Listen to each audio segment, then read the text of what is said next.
Hi, I'm Julie and I lead Rooted Missional Community.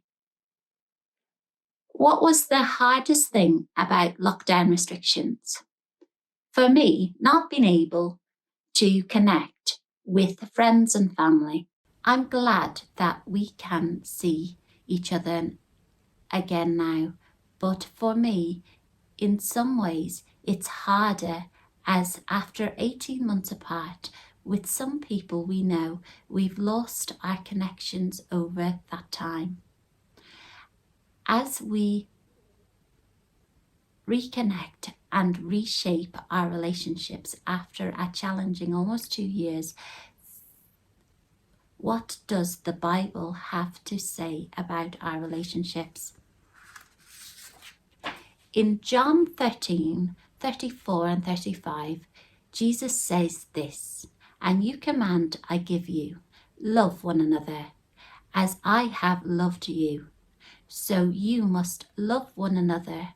By this everyone will know that you are my disciples, if you love one another." Not just like each other or vaguely connect with each other, but love one another.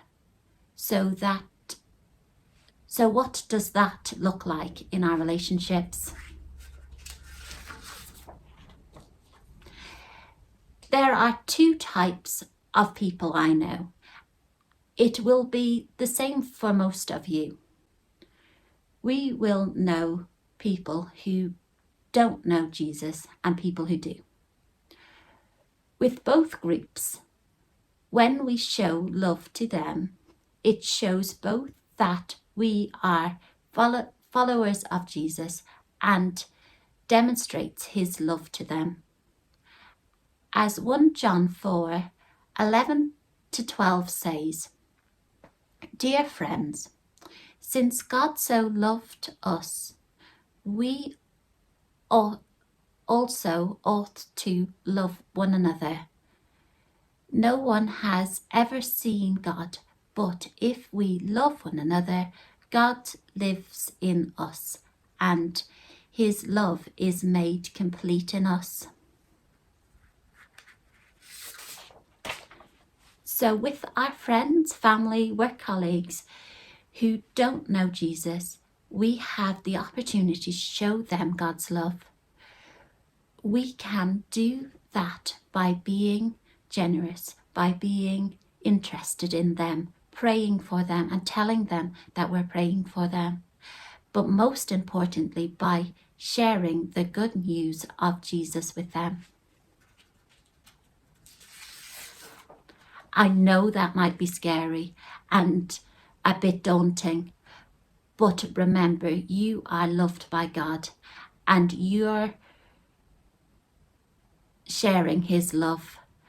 And as 1 John 4:18 says, "There is no fear in love, but perfect love drives out fear."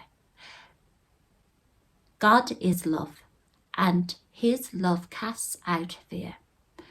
The more of God you have in your life, the less fear you have in your relationships.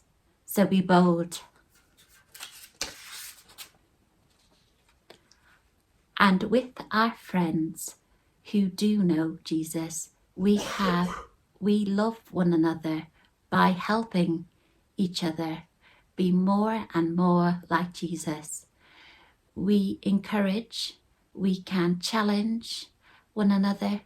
James 5:16 says, "Confess your sins to each other and pray for each other." Not that we confess them to each other instead of God, but so we can hold each other accountable. It's so important to have these discipling relationships where we build each other up and support one another in faith, where we can be honest and truly ourselves with someone secure in God's love. So I want to finish with two questions. Who out of your friends and family that doesn't know Jesus can you show his love to this week?